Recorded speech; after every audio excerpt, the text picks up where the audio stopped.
Welcome to the Old Capital Real Estate Investing Podcast with Michael Becker and Paul Peebles. During this program, you will hear interviews with real-life successful investors who will share their stories and provide useful advice on how to acquire, finance, and operate apartment complexes. Now, here they are, Michael Becker and Paul Peebles. Welcome to the Old Capital Real Estate Investing Podcast. I'm your host, Paul Peebles, National Underwriter for Old Capital. And typically joining me today would be the man, the governor of Beckerville, guy that is so rich with property taxes. They should be picking him up in a special limousine to take his property tax payment to the Capitol. Mr. Michael Becker is on another due diligence assignment. They're closing on another transaction, so we wish him and his team at SBI a lot of luck. So they're doing a great job over there. So what's going on in the Old Capital world these days? I don't want to forget Coach Lou Holtz. Coach Lou Holtz is going to be in the Old Capital Conference, October 24th and 25th. He is the former University of Notre Dame head football coach. He is a wealth of knowledge about what's going on in life. And so the general overall theme on the conference this year is going to be do the right thing and taking care of business and taking care of your own business when it comes to multifamily. So we look forward to having you come down to Dallas, October 24th, 25th. Come to the Old Capital Conference. Go on to oldcapitalpodcast.com, oldcapitalpodcast.com to reserve your ticket. Come on down and spend some time with us. We'd love to see you. And you guys came down last year. Did I see you there last year? You did. Yes. Yeah, we had over, I think, about 700 people come down to the conference, and it's always a good time to meet folks and network. And that's the rule number one for Michael Becker, besides don't buy in the hood, is that this business is not going to come to you. You got to go to it. So make sure you come down to the conference and meet maybe your future partners, network with property management companies, other limited partners, and just get a general knowledge base about what's going on in multifamily. Also, don't forget the 17-page white paper report, Old Capital White Paper. Kind of talks a little bit about how to structure apartment transactions. As you know, Old Capital did over $1 billion in apartment loans in 2018. So we would love to help you, give you an idea a little bit about how to structure apartment loans. In the podcast today, some friends of ours that we've known for a long period of time, and they've kind of built a business that is unbelievable. They purchased over 1,400 apartment doors. Now they're down to about 1,221, because they sold a couple, but they purchased over 1,400 doors. They started off with 55. They just closed on a 384-unit building, and you got to know these guys. They've been on the podcast not once, not twice, but I think this is their third time. We definitely like their story. These are, I would say, they were poor immigrants. And now they're not poor anymore. And so they've done a great job. And I want you to meet some of our friends that you may have met in the past. So from left to right, let's meet Boris. Boris, how are you? I'm fine. Thank you, Paul. All right. And then we have Leo. How are you? Hello, Paul. Oshi. Hey, Paul. Albert. Hi, Paul. Great to be here. I'm glad you're here. Thanks for coming in and spend some time with us today. So we said, you guys just closed on a 384-unit building just Wednesday? Yeah, it was Wednesday. Unbelievable. Are you guys exhausted about walking all these units and checking the property out and doing your due diligence after closing?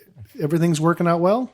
It was fun, actually, so no complaints. So, yeah, but each time we're coming to Dallas, we walk not only one property, but 5 or 6. So, yeah, we're a little bit exhausted. So what I'm trying to understand today is that you guys come out of this kind of the software business, and now you've made the transition over to real estate, and you own properties in the state of Texas. You guys live up in the Bay Area. How do you find properties in Texas? How do you own properties in Texas? And is it still a good time to buy real estate? So let's kind of talk a little bit about that. So Boris, you own real estate in Texas, and why Texas and not California? I own a lot of real estate in Texas, and California, for me, it's basically rules and regulations mostly that we have there. Yeah. And it's all tenant friendly, and it's really hard to evict tenant in California. And plus today, not even today, it's forever. It looks like the price is so high there that it just doesn't make any sense to invest. So, Oshi, when you got into multifamily financing, was even a consideration to buy in and around your neighborhood that you live in, or you were just like, I'm going to go outside the state? Never was a consideration. I never thought about buying anything in California other than my home. Yeah. Now, you guys have purchased single-family properties in the past. Now, you owned a couple single families before you got into multifamily. Where were those properties purchased at? What areas? Mine were in Arizona, a few, and majority in Texas, another 15. And Albert, how about you? Where were you at? I had one in Denver, Colorado, and in Phoenix, and then I bought a couple in Texas. And how difficult was it to live in California and manage a single family in, say, Phoenix, Boris? How about for you? It wasn't difficult, but the cost of doing it was so high that it ate a lot of revenue there, and because management cost a lot, plus any simple repair you need to, or they need to bring a professional that charges a lot of money. And when you need to lease an apartment every year, they charge like 50 or maybe 100% of 1 month's rent. So it's a lot of expenses to own out-of-state rental.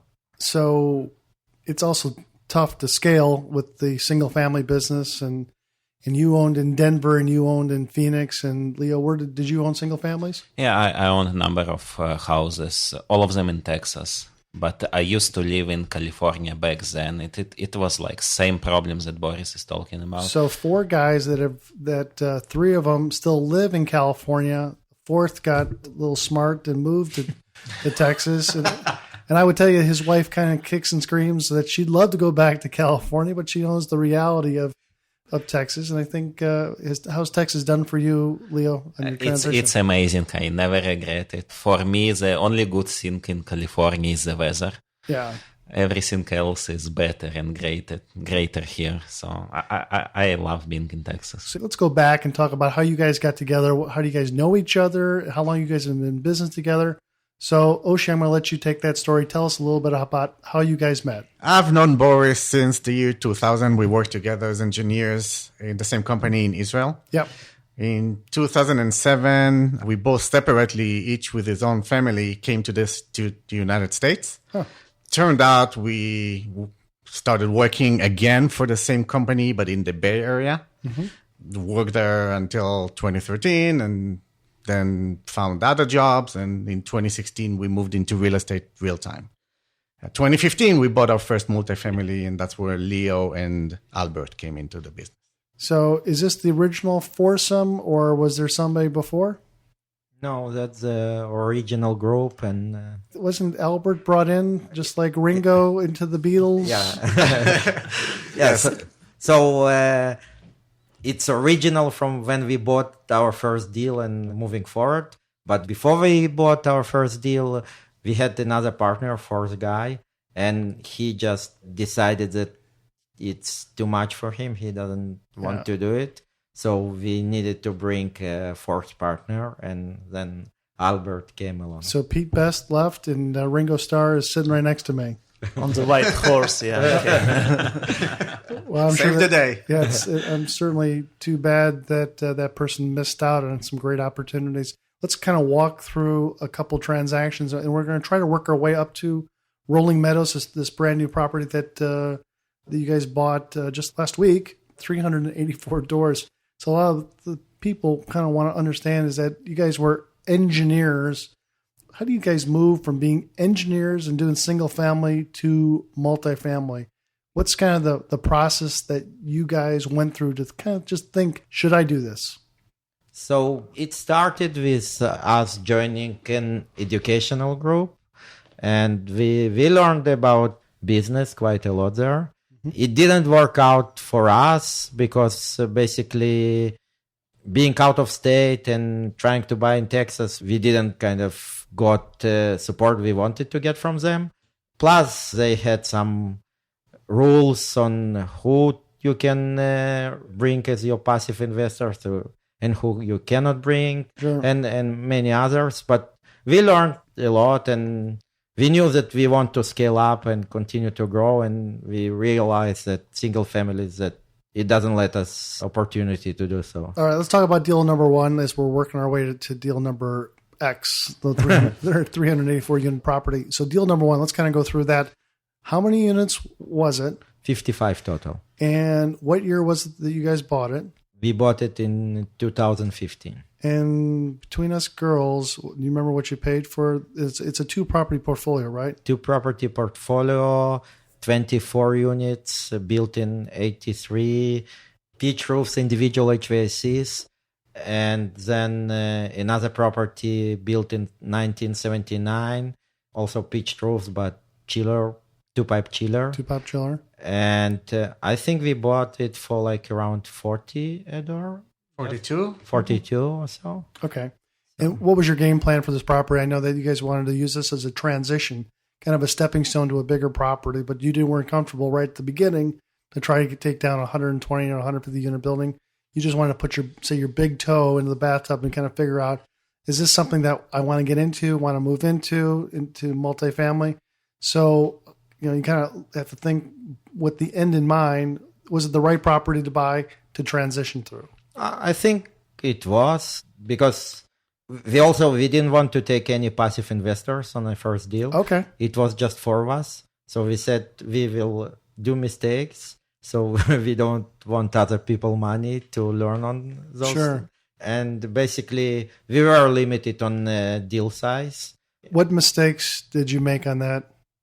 Biggest one probably is that we didn't raise enough capital for rehab for units, and property pretty much paid for many of the upgrades from a cash flow. So you did not do a Fannie Mae loan on those properties, or did you do a bank loan? How was it financed? It was a bank loan. And was the rehab dollars included into the loan, or did you have to bring those rehab dollars to the table? It included some, not 100%. Yeah. But we hoped that, we don't need to bring those funds, and property will pay for rehab. And that was the biggest mistake, because until we sold it, we didn't see $1 from those 2 deals, basically. So, and then when you sold it, what was your return back to you guys as the investors? It was around 60+%. So past performance is no indication of future returns on these deals. So 60% is pretty good. So I'm sure you made a lot of your spouses happy with that. Spouses are happy. A belief in the concept that you guys could actually do this, and that you guys weren't just killing time by talking about it, but you actually were physically buying properties and then renting the properties out and then stabilizing them and actually selling the property down the road. How long did you own the property? Almost 2 years. So 2 years, you sell the property, and then what do you buy next? It was 143 units, built 69. So flat roofs, again, two-pipe chiller. So Oshi, tell me a little bit about that technology of two-pipe chiller. Is that something that you guys would buy another two-pipe chiller? And why or why not? We would not do this again. We had one incident where in July in Dallas, one of the chillers went out, and we spent the whole weekend trying to figure out our options, including phone calls with vendors and the managers and all that. The city got involved at some point. It wasn't a fun weekend at all. Monday morning, we already had a backup chiller up. How many units were affected with that? Probably, do you remember? Two buildings. Two buildings. 20 plus units. Okay. Yeah, it was a big deal. It wasn't a small thing. Yeah. But yeah, Monday morning, those tenants had a solution in place, but it did end up costing us a lot of money. Wow. And at that point, we figured we have not one chiller on the property, not 2, not 3, but 6. So if this happened once, it could happen quite a few more times. And that's when we really started to not like chillers. I mean, you guys are engineers. Discuss what a two-pipe chiller does. I mean, everybody has maybe an individual HVAC if they live in a house typically these days. They kind of understand that little compressor next to the side of their house. But how does a two-pipe chiller work, and why is there concerns with those? So there's a very large box, usually situated up on a roof, that's basically driving. That is the engine of the system. And then each unit has its own little HVAC unit in the unit. But the one big box up on the roof basically drives everything. And it's like, what is it? Like quite a few tons. Right. It's a very large machine, expensive to replace. Wow. And that was our problem. And then you have water pipes that running through all your apartments, and basically you have pretty much double your, pipes. So it's you have water pipes to bring, say, chilled water to the unit. You have a boiler on the property to bring hot water during the wintertime. And then you have plumbing on the property for fresh water comes into your toilets. And then you have sewer lines, too, under these properties that were built 40, 50 years ago. So sometimes when you have major expenses that can come 5 feet below the foundation of the property that you have to dig up underneath the units to try to fix the pipe because the water is going to go someplace, and then you can have some of these major leaks on these properties that could have an impact. Did you have any other repercussions after this chiller failed in the city with any problems with the city itself? Yeah, so they always say that when a manager calls the city, it always leaves a message. But when tenant calls and want to report something, someone will always reply and send an inspector in. So I was getting bunch of fines, and somehow it went to my personal name. So year after, I was still getting fines from a city for those tenants that reported that they stayed in July without HVAC there. No more chillers. No more chillers for the guys here. So you guys eventually sold the property. What type of rate of return? Because I think in this one, you may have had a few investors. How many investors did you have in that one? It was total of 22, including 4 of us. So we always invest in our own deal. We put our own money. Yeah. So 18 investors and 4 of us. And again, rate of return? It was 190% return in, again, a little bit less than 2 years. Wow. Again, past performance is no indication of future return. But why so large? I mean, why was the number so large? I mean, it was the cap rate compression that, the values of the property went up significantly because people were willing to take a lower yield on their money to invest in apartments. Or did you guys do a great job by increasing the NOI that the number absolutely made sense to sell it? So I think we did a good job. So when we bought it, it was $40,000 a month NOI. And when we sold it, it was around 75 on average. A month. So It was almost doubled. But I think we just got lucky because previous ownership group also kind of wanted to sell it. And they left a lot of meat on the bone for us, kind of to push the rents, continue to operate units. And is that something that you should look for? Is a property that has had all the units redone? Or if you're a seller and you're looking for the next buyer to buy your property, should you leave some units not been completed? We call those kind of classic units. What's your philosophy? I think it's always a good idea to leave some units undone. So actually, on Arbor Terrace, what we did, we knew that there is a demand for 3-bedroom apartment, and we had only 1 or 2 in efficiency on that. But 2 bedrooms was pretty large. So what we did on few units, just to show a concept, we put a wall in the middle of the living room, and it created another office. You can call it office / small bedroom. Wow. And and it leased for $100 more than 2-bedroom apartment. What did it cost you to put the wall in? Probably next to nothing. It was just sheetrock plus a day of work of maintenance guy, basically. So probably, I don't know, $200, $300. Wow. So, and how many units did you do? Just one? One? We just did 3 to show the concept. And we knew that we can, when we're going to sell, we can just tell them, you can do more and you can push rents even higher. So 3 of the 4 of you guys live in Northern California. The 4th one lives in Frisco, who absolutely loves Texas. Thank you, Leo. And then how do you guys manage these properties being at a distance? So we have professional management company. Basically, they hire personnel for us. Yeah. And they do all the accounting, pay all the bills. But really, all the staff on site report to us. We have weekly calls.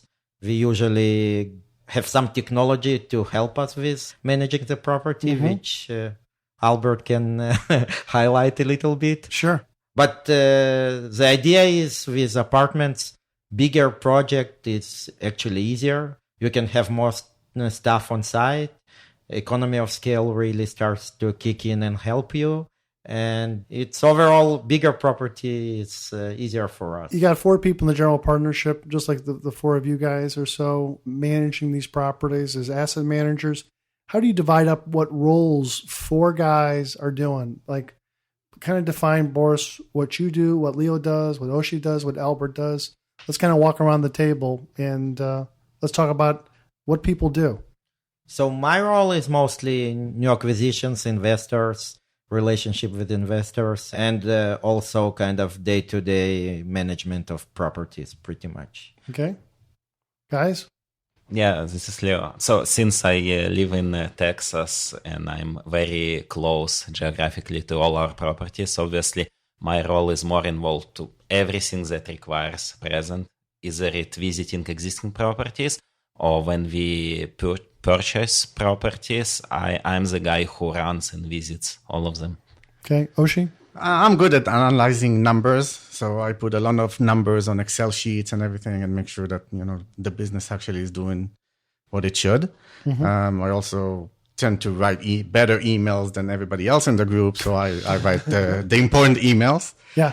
Day-to-day operations. Yeah. Albert, how about you? I'm responsible for the technological part of our company, starting from corporate emails and ending up with some tools that we developed to basically make our operational life easier, and also like property website and so on and so forth. Oshi, let me go back to you in terms of crunching the numbers.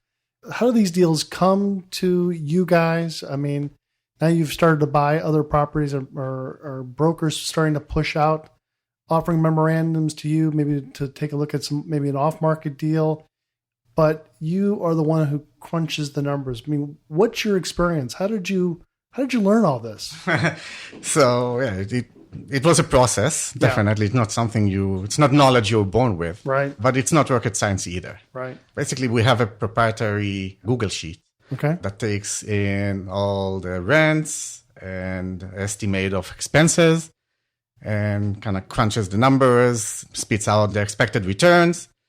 Do you stay on top of your management company? Because I'm thinking you guys have a third-party management company that it puts out maybe a pro forma to kind of guide you, to give you an idea if those rents in this possible acquisition marketplace are achievable. And do you listen or pay attention to that? Or do you also do some boots on the ground of looking at other properties in the area? Definitely both. We have a subscription for Yardi, which is a data subscription. Yep. So we use this tool to put in the expected rents when we look at a new property. We also do market survey. When we walk the property, we tend to walk nearby properties, pretend to be tenants. Yep. So we kind of try to get a sense of what renovations they do, how much they get for that. And Excel takes into account that too. Yep. Are you taking notes while you're walking these properties? Do they even suspect that you're an owner? Do you tell them you're looking at buying this property down the street? Don't know if they suspect, maybe. Yeah. But, we try to make it real, to make it look real. Yeah. You want to hear what the real truth is of what your neighbor is out there trying to figure out. And so you crunch the numbers, you work hand in hand with property management company. At what period of time will you talk with the property management company when you have this property that you're looking at? Do you do all the work up front, or do you bring them in at the beginning or middle of the end? When do you bring that property management company to kind of check your math? Pretty early, as soon as we get a marketing material. Yeah. Is there anything that's different though today that you've looked back on these number of transactions you've done? Do you make comparison studies to kind of sharpen your pencil that going forward when you do the analysis, this is what I forgot, say 2 years ago, this is what I should be doing today? Yeah. There's definitely a process. Again, it's developed since we first started the process.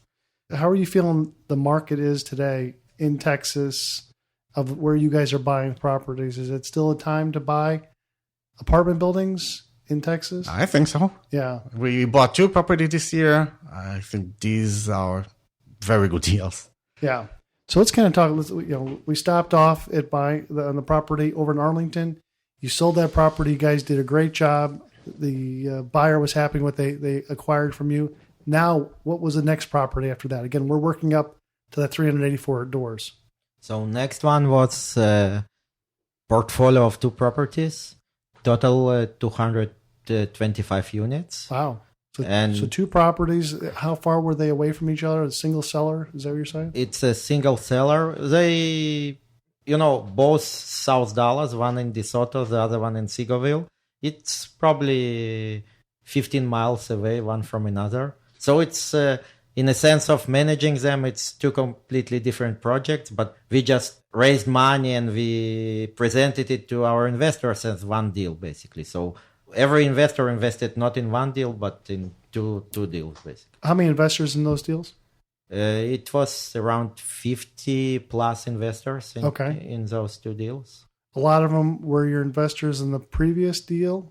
I believe everybody from Arbor Terrace came along and with that new acquisition, pretty much. Okay. And so tell us a little bit about those 2 properties. Leo, I mean, your boots on the ground here in Dallas.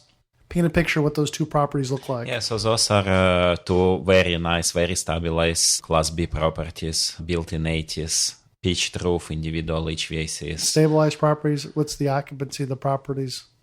It was above 95%. Wow. So yeah, was very, very clean deal. And first day, so it's actually interesting story because the properties hit the market, and the day after we called the brokers that we want to visit them, because next week I had to travel, so I couldn't wait. And they said, no, we're not walking them yet. You have to wait for next week. And we ask again and say, okay, we will send someone to show you. And actually, after I visited the properties, I like them very much and convinced the guys that we want to buy them. We offered the seller what he wanted, and he agreed to take the properties off the market. And why do you think that is? Why do you think he took the property off the market to sell it to you guys? I think it was a combination of us giving him what we want and his impression of our reputation. Like, he went on the call with us, lender, and with you, Paul. And I think he got an impression from this call that we are the group that he can trust, that we'll be able to close. Yeah, that you had your crap together. Yep. Yep. So they took the offer. You guys executed on a Fannie Mae loan on that transaction? Yeah, so it was Fannie Mae loan with Doherty and Old Capital involved, of course. And so that property did a very good job, and you guys were able to push up the NOI. And just, about 6-7 months ago, you came back to the well and you did a supplemental, a second lien cash out loan. Is that right? Yes. So we basically refinanced, we added supplemental. And since we don't need that money actually to run the property, we just gave it basically to investors. So the investors got a bite at the apple. So they put their money in, they got some of their money back, and now they're also cash flowing at a rate of return too. Yes, they continue to cash flow. So in 18 months, it paid back around 78% back to investors, including refinance. Yeah, past performance, no indication of future returns. I get it. Yeah. So you continue on those properties, and then what did you buy after this? So after this one, we bought 232 units building in Arlington. And this was a full market cycle that we went through. Mm-hmm. And we competed with another 11 groups or so. And it was a challenging property because that property had a fire, 2 fires, and 2 different buildings were down. So somebody was trying to kill their boyfriend, I think, with a. It was a girlfriend, I think. So the guy was trying to kill his girlfriend or something, and they started a fire. Yeah, he wound up in jail somehow, some way. Yeah. So I get that. So that was challenging because you actually had 2 buildings down completely. Of maybe is it four units per building, or is it 8 units per building? So it's 8 units per building, 16 units down. Wow. And so you were still able to get a Fannie Mae loan with all those units down. And what was the thinking on that? Why would they allow that to happen? So basically, it was a little bit challenging, but at the end, the resolution was that seller actually putting funds that needed to complete rehab of those buildings with the title company, and they're going to use those funds to complete the rehab. And lender was kind of telling them that they need to bring like 20% more than actually rehab will cost. And after they agreed, that was pretty much what allowed us to close deal. But another issue was with insurance, which only one company of all markets that we approached, only one company was ready to put a policy on that property because of the recent fire. And it also was a challenge there in that transaction. But you wound up with a nicer property, and are rents in those buildings that were fire damaged and rehabbed, are those actually higher than the rest of the units? Because they're almost brand new. Everything's brand new in the inside. Yeah, so they pretty much rebuild it from scratch. And yeah, those 16 units rent higher than the all 200 plus. Are you trying to figure out a way how to burn the rest of the building down? You got us.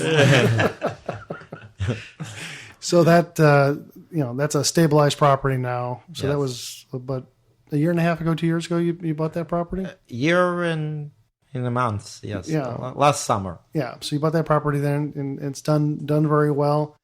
And then you guys decided, hey, listen, I'm going to go on vacation. So all you guys went to different parts of the planet. And then somebody calls and says, hey, listen, there's an opportunity up in Denton, and you guys need to buy it, off-market deal. How did that go down? So I was in Germany with Leo, actually, and guys were in other parts of the country. Albert was in Israel even, and we got this deal, and it was off-market deal, so we needed to move fast. So I was analyzing it being there in kind of Berlin, and we liked it, and we decided to put an offer on it. And actually, seller, the first impressions that I got, they told us, we want X.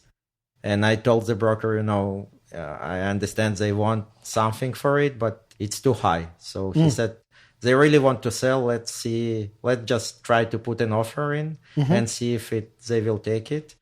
And yeah, they took it. And we bought another 200 unit property in Denton a month after we bought that Arlington deal. Unbelievable. So did you actually come back to Texas to actually walk the property, to close on the loan? Did you, what was the order of events? Everybody came back, I guess, to Texas to make sure the property was working. Yeah. So actually, yes, we immediately when we came back, we flew to Dallas.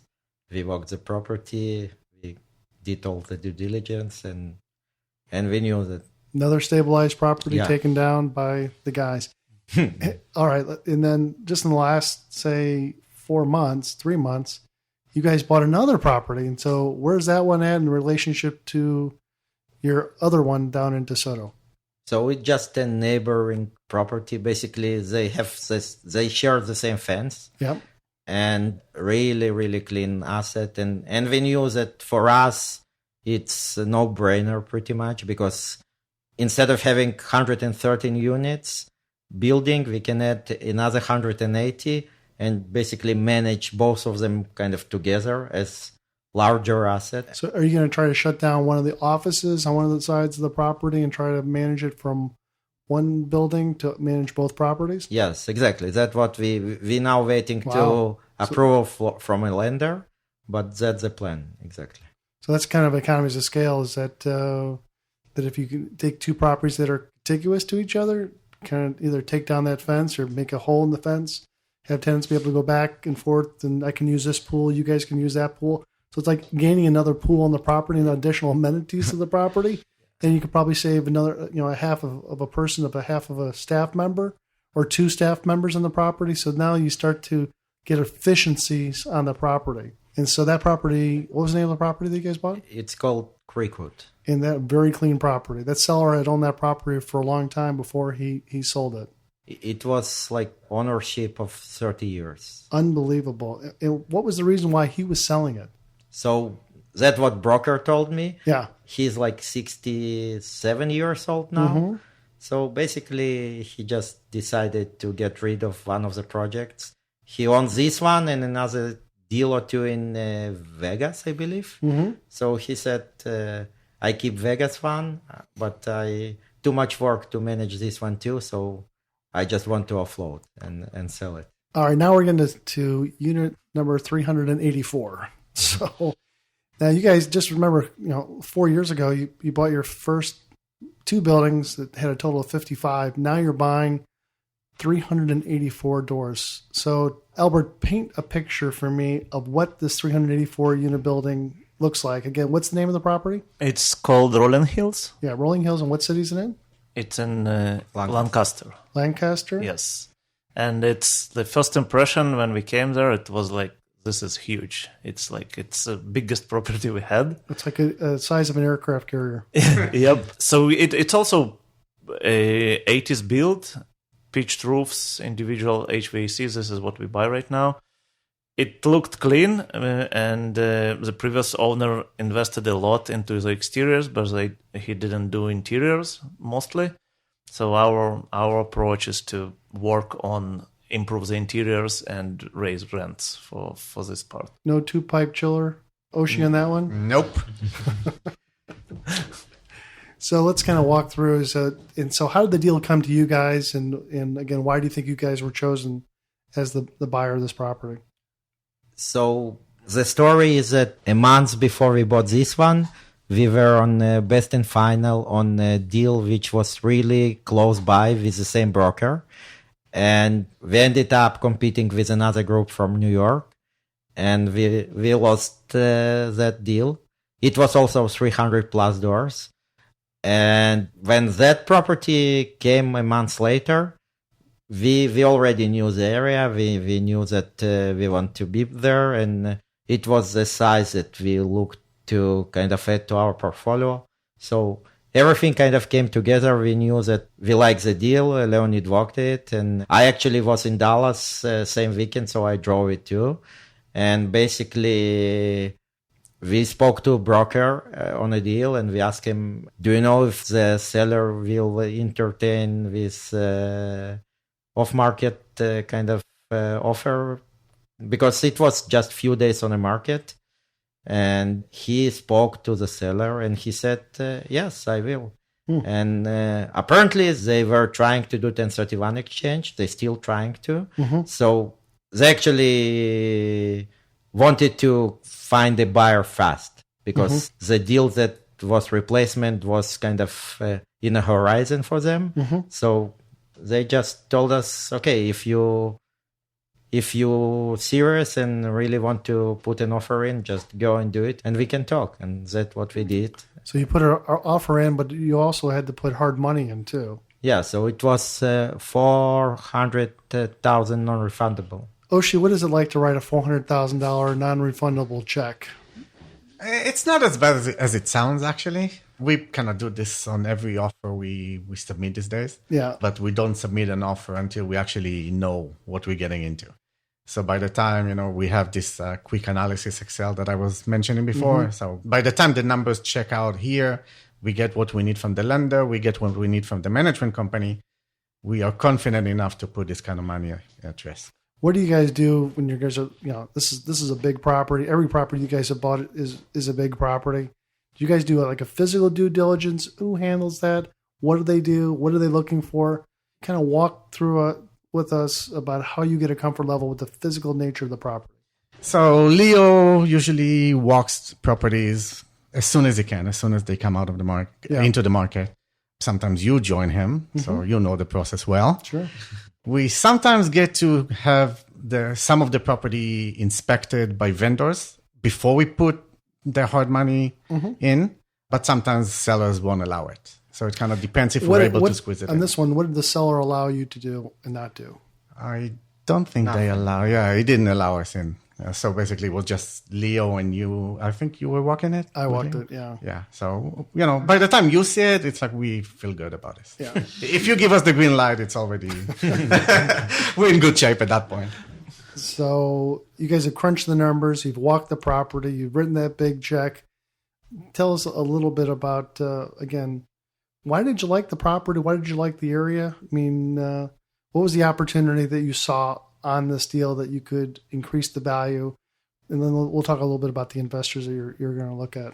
So the seller already fixed up 50 units. Yeah. And he basically charges for them what we thought we could charge in our pro forma. So basically the numbers are proven. Yeah. We know what we're getting into. We can charge as much as he does, and that's what we are aiming for. And what are investors looking for these days in returns? And so you guys have some limited partners that have put money in, and just putting your thumb into the air and figuring out where the wind's blowing. Where do you guys see investors asking for returns? I mean, we're in a different market than we were 2, 3, 4 years ago. So what does that look like today? So when we show investors numbers, we usually show them numbers for the next 8 years, expected numbers. And depending on the year, basically runs up between 7 to 10% annual return and double the investor's capital in up to 7 years. Yeah. So again, past performance is not indicative of future returns. But I think that's where the market is, 6 or 7% on a cash-on-cash basis of the deal, and trying to, you could double or triple these transactions up. It all depends on how much time you have to do it. Are we doing it in the next 5 years, 10 years, or 50 years? I mean, at some period of time, you'll have a double up on that. But having a game plan, a map, like you guys have done in the past and have shown historically, of what you guys do to try to increase value of the property. And kind of let's talk about some technology that you guys are kind of on the cutting edge on. I know this is an area that Albert kind of focuses on. Albert, tell us a little bit about some of this new technology that you're working on. Yep, sure. So usually when we all have access to Resman, but since we have what's Resman? Resman is a property management tool that our property management company uses, and we have access to it where we can track individual properties, occupancy, like rent rolls, P&L, and so on and so forth. And since we have a lot of properties now, it become time consuming for us to look at each property and figure out where it stands.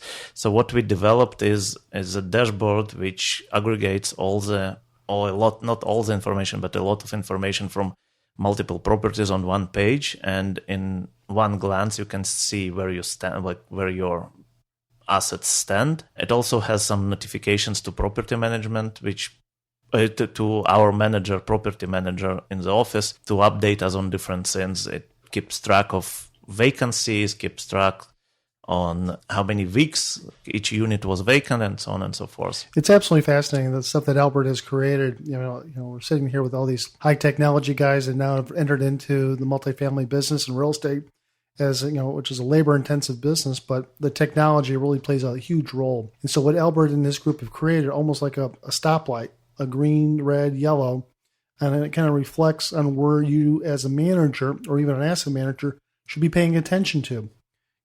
Has this vacant unit been vacant for how long? I mean, it's been vacant more than 3 days, becomes a yellow. If it make it more than 10 days, it becomes a red.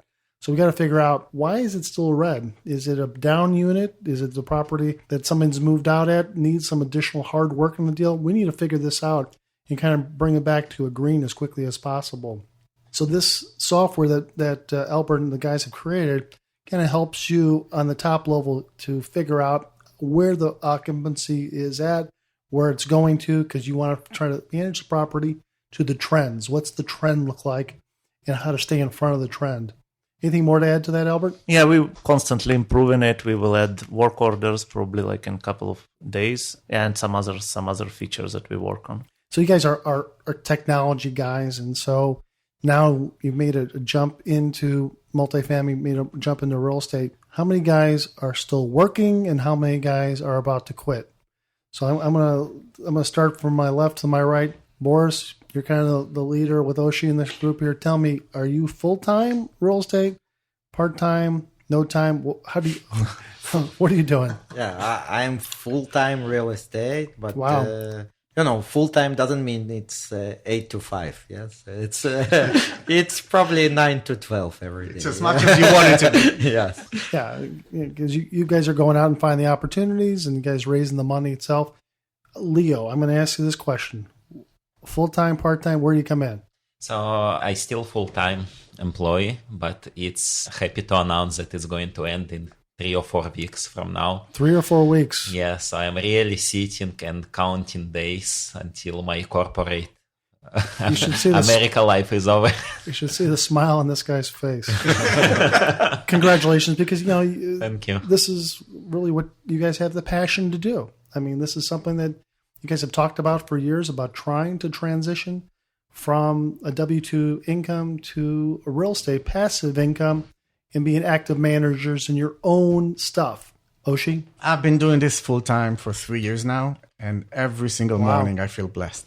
Can tell you that. Yeah. What's it like to get up and go get a coffee over at Pete's? It's great.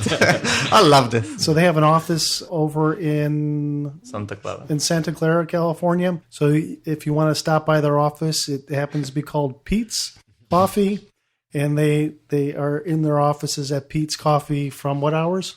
9-ish till noon-ish. Yeah. Depends on the day. And so you'll take appointments for anybody who wants to come up and see you at Pete's Coffee. So, and then Albert, tell me a little bit about what you're doing. I'm still doing full-time my software job, but getting there. You're getting there. Yes. You're trying to make the transition. Good for you.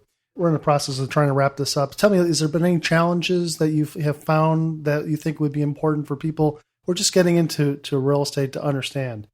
How about raising money? How difficult has that been? And how do you guys do it? We keep growing the amount we raise every project pretty much. So, Yeah. it's always challenging because you have to grow your investors pool. How many rich uncles do you have? 180, I think, at this point. Active investors. That's crazy. Yeah. And you just start off with just kind of the 4 of you and your family members, and then you just increased it. But how do you get the word out? How do investors who want to be like you guys, how do they do it? Can you give me kind of 1 or 2 things that you guys have done that's been successful that you think maybe other people should think about doing too? Boris and I, when we first started doing this full-time back in 2016, we started a meetup group. And started to educate people on our experience with multifamily. Sure. So we got a bunch of investors that way. Yep. We first started with family and friends, Sure. And these friends have their own friends that sometimes get recommendations on us. So it basically, the meetup group is one way, and it's just growing organically. That's another way. It just grows every month. When is your next meetup, and where would it be at, and what's the best way to contact you guys to go to the meetup? So next meetup is end of August, actually August 23rd. It's in JCC Los Gatos. In Los Gatos, California, Yes. up in Northern California. And you can find us on Meetup. You can shoot us an email, and it's connectwgi@gmail.com. One more time again? connectwgi@gmail.com. And it will go directly to us. We will reply. And actually, one thing I wanted to add it about managing investors and Sure. how to grow. Uh-huh. We actually just 6 months ago, we signed up for IMS. It's investor management system. And it helped us tremendously to communicate with investors and raise money and scale. And actually, Leonid Vives is doing all this stuff, and she's pretty much managing all the IMS kind of platform for us. So not only are the 4 of you, but we're starting to add other family members in to the deal too. Yes. At some point, my wife got involved into this, and she's really good at this. So she does all the IMS platform management for us. She knows the system probably at the same level as IMS employees, because she also found a number of bugs in their system, reported to them, and they fixed them. No kidding. That's great. I'm glad that your lovely bride is part of the team, and you guys continue to expand. Any funny stories about owning apartments that you think other people would find funny? Managing properties, owning properties, becoming a property ownership group. What do you think? It's always something there. So I think there is always in each building or each property, if it's big enough, it will be like at least one crisis during like 12 months that you own it. So sometimes it will be manager that just decides to leave or lead maintenance that disappears or, or people get hurt on a property and every day is something new happens. The only thing that stays stable or standard is the change. You'll always have change in the apartment business. Just like Boris said that I think they hired a manager. She went on vacation. She never came back. Yes. So That's exactly right. Yeah, so that sometimes happens, and you just kind of move on. There's a lot of people that are looking for opportunities that you can hire them and give them a shot at it and see if they can do a good job. So guys, we at Old Capital, we appreciate your business and your loyalty about doing so well. And so congratulations again on closing this large 384 unit building, just starting a few years ago at 55. And I'll leave it at this. Do you think other people could do this? That'll be the last thing we say. Is this something that is still available out there for an opportunity with folks to do it as fast and as large as you guys did? Albert, what do you think? For sure, you just need to do it. That's like if you will sit on your butt, you will not get anywhere. Yeah. If you want to do it, you can do it.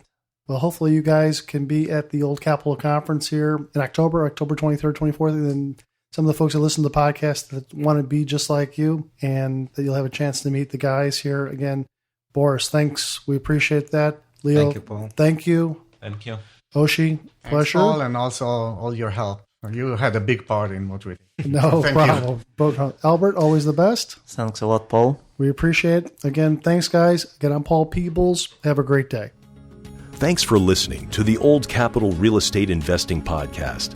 Please join us at oldcapitalpodcast.com to sign up for our weekly email updates. We'll see you next week for another great interview.